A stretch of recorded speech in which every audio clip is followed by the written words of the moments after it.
so in Scotland we call this stuff square and sneck.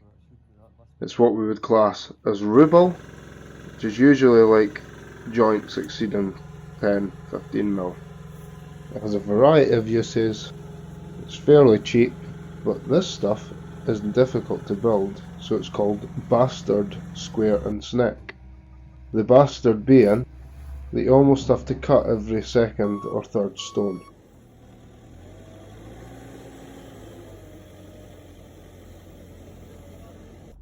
This quarry is in the north of England. This job is also in the north of England.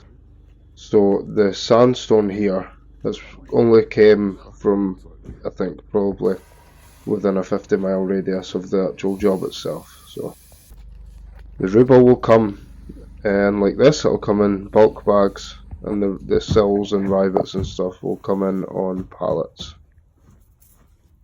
We'll come off the blockwork that we've already built, and now we need to make sure that when the windows go in and the door, we have in band and out band with coins and rivets. Now in bands have to match them with in bands and out bands have to match them with out bands, so if we don't get that correct, we're going to end up, it's just going to look stupid. The time has to be taken in getting the first marking it correct, otherwise it'll be wrong. Measure twice or thrice or 4 times and cut once or build once. And if, as you could just see, there's the pallets dressed stuff, so window and coin stones.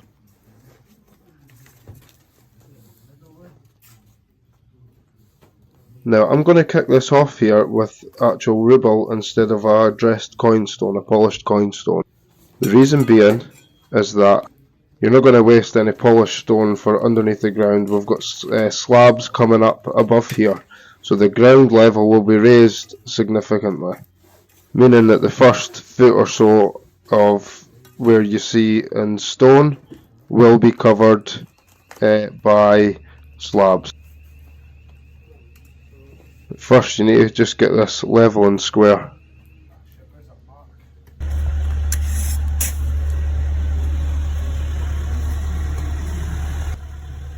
We're just going to set another stone on here on the end, and then we're going to stick a line on and just build to the line, and we're going to go over some bonding here. Very, very, very important to be understanding bonding here when you're kicking off, and for when you start to get further up the wall and you start to run into issues, you have to be 3, 4, 5 stones ahead sometimes, otherwise you'll end up with big running straight joints.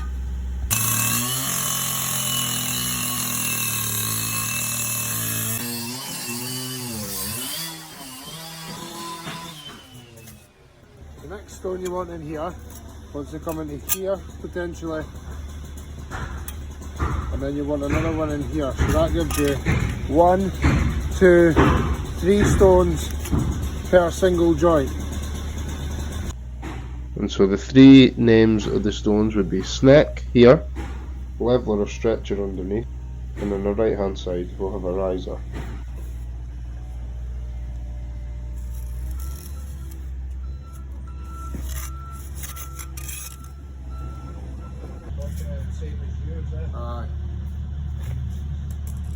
Now we have to make sure these are plumb and square. Remember, if a stone itself is off the square, you can't level the top of a stone and plumb it if it's off the square, because both edges will be off.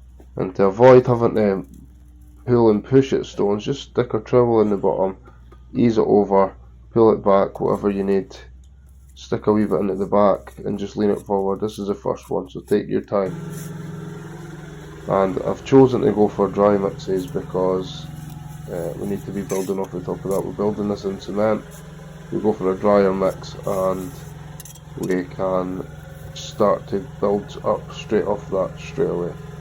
Now, a thing of note when you're building ruble, you have to suspend your line above where your stone is. Now cast your eye up, look along the line, along, does it all match in? Yeah. Have a look at the end. Yeah, does it match in with the line? Perfect.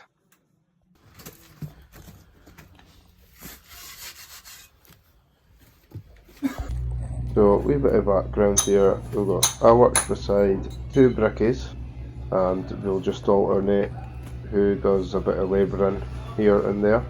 But also it affords Shug over there in the yellow high-vis and Greg there in the orange. It allows them to kind of work together, and both of them are sort of equally competent at building. They're both really good builders, so they'll work together on this big section where there's windows and doors, and I will be on the return, the straight return. I need you to remember that the first couple of courses will almost be covered. Now here, as you can see, you want a riser, a leveler and a snake per joint, but we need to run this one into a course. This line here needs to go level all the way along because we have DPC going in, and because the courses are up and down we can't set the DPC in properly, so we have to have one single course that runs all the way around the building.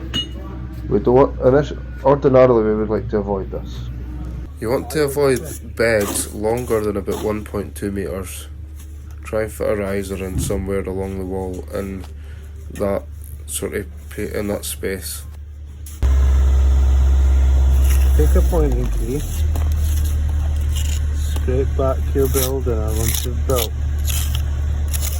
That way when you come to point it, you can do one batch and it's all the same colour.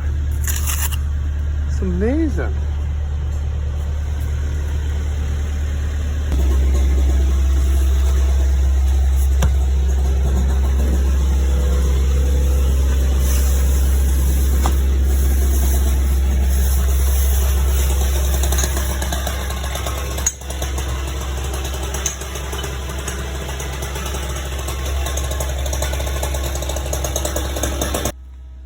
These stones that have come off here, they're not great.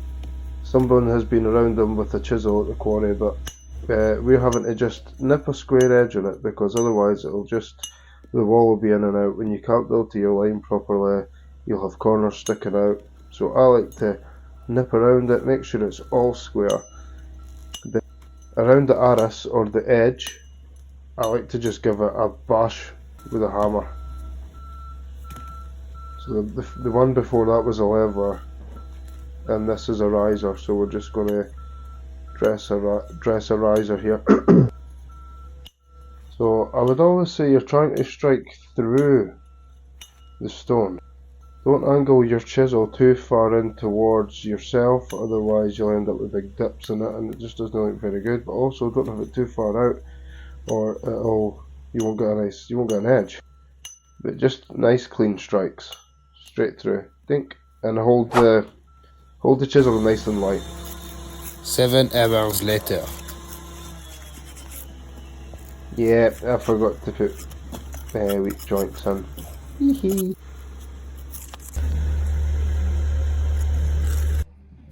Right, so I think we have there like a morning's work up to like lunchtime potentially. I think about 1 o'clock it was. I'm unsure as to how much we've actually done per day, but I think around 6 square meters a day. This guy's really worth listening to. It's quite a big company in Canada, I think. I haven't spoken to him for a while. I used to speak to him through Facebook, but he's really clued up, so have a look at his stuff.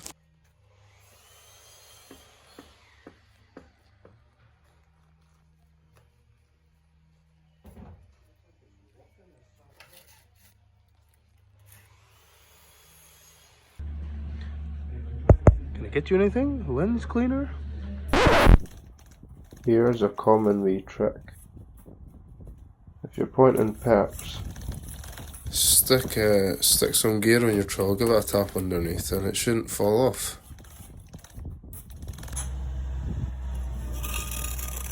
Right, if you find this helpful, that means I've done something for you. So if I've done something for you and I've helped you, could you help me out? Could you like and can you subscribe, please? It goes a long way to helping people find this content, and I would quite like to help people by showing them bits and pieces.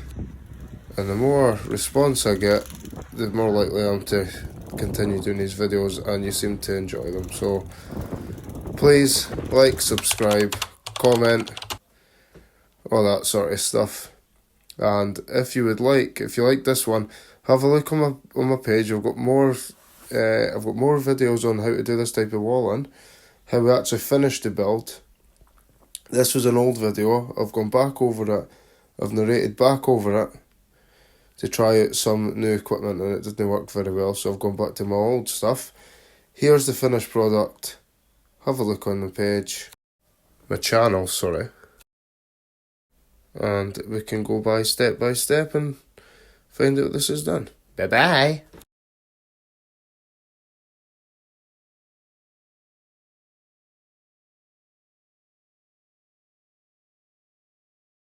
If anyone wants this fucking job, they can have it next week, because I had a fucking enough of it. Fucked up with me life.